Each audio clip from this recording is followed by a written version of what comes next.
Royal Bengal tiger না খাইতে খাইতে বিল্লু হয়ে গেছে। কালকে সন্ধ্যায় পটি করছে, পরে আর কোনো পটি টটি করে কোনটা সলিড খাবার খাচ্ছি এই এই এই এই এই ও ভিতরে ঢুকলেই ছিল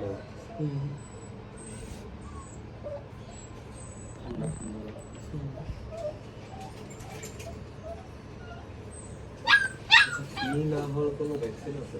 গোসল করাই দেখি 2-3 দিন পর আবার কি